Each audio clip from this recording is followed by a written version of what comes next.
Hello दोस्तों, स्वागत है आप सभी का आपके अपने चैनल DKY क्लासेस में। हम आप लोगों के बीच आज स्टैटिक्स का इम्पोर्टेंट टॉपिक माध्य माध्यक बहुलक, जी हाँ, जो कि तकरीबन हर प्रकार के एग्जाम में पूछे जाते हैं। तो आज हम यही लेकर आप लोगों के बीच उपस्थित हुए हैं और बहुत ही आसान तरीके से आप लोगों को बताने का प्रयास करेंगे। सबसे पहले माध्य क्या होता है जानने का प्रयास करें।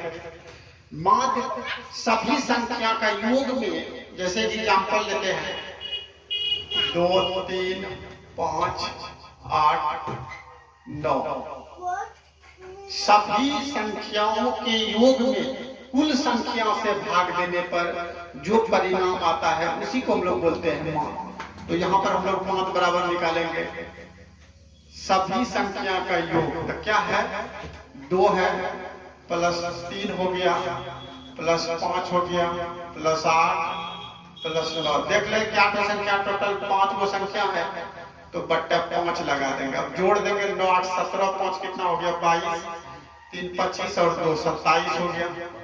27 बटे ये भी आंसर हो सकता है, आप दशमलव निकाल सकते हैं। 5 और 25 हो गया, 27 और 25 गया, 2 बचा, 2 पे 0, 20, 5 चौका 20, 5.4।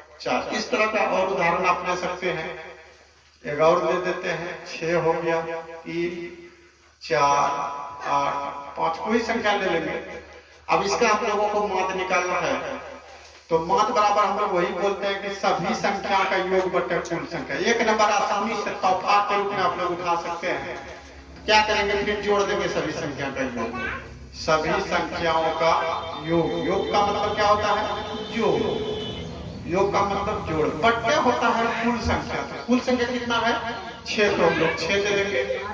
अब इसको जोड़ेंगे 5 2 7, 7 8 7 15, 4 19, 3 22 और 6 कितना हो गया 22, 6 28 हो गया बट्टे 6। इसको काट सकते हैं, इसका आधा 14 हो गया और इसका आधा 3, तो 14 बट्टे 3 हो गया। इस तरह आप लोग कोई भी संख्या का माध्य आसानी से निकाल सकते हैं। तो हम चलेंगे दूसरा, माध्यक क्या होता है।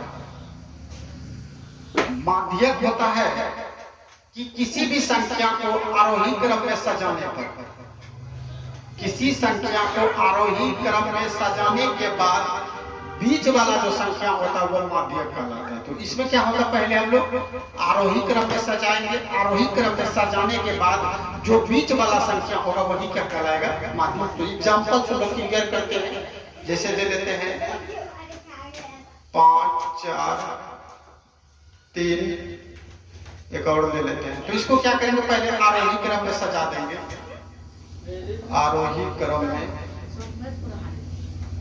सजा देते हैं। तो क्या होगा, सबसे आरोही क्रम में जिसको हम लोग बोलते हैं बढ़ते क्रम, सबसे छोटा संख्या क्या 1 है, उसके बाद 2 हो गया, 2 2 2 है, दोनों दे देंगे।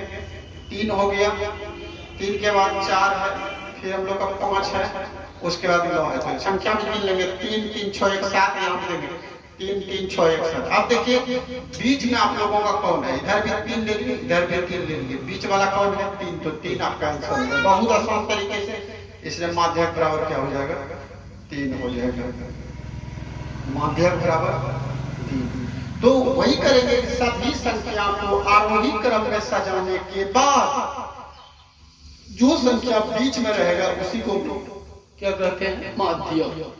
समझ में आ गया होगा। तो तीसरा हम लोग चलते हैं इसी तरह, बहुलक क्या होता है। बहुलक और भी आसान है।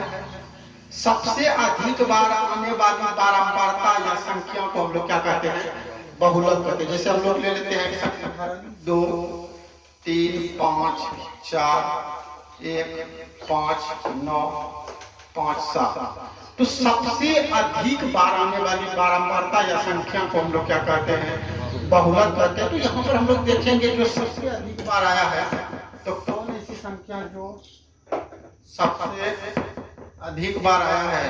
तो सबसे अधिक बार कौन देख रहे हैं, 5 है, 5 3 बार आया है और कोई संख्या 3 बार नहीं आया है।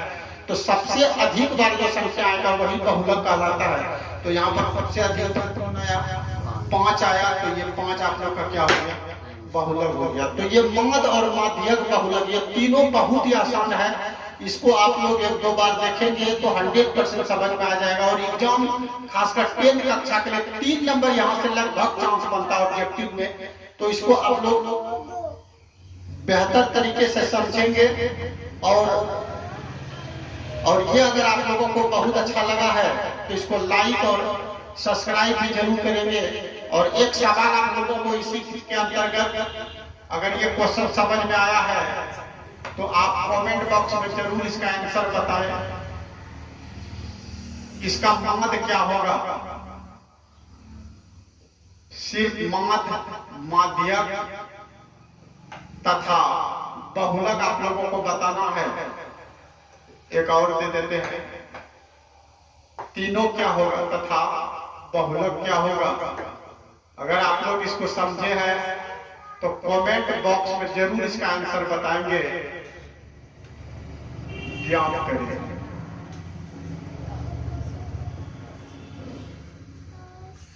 धन्यवाद।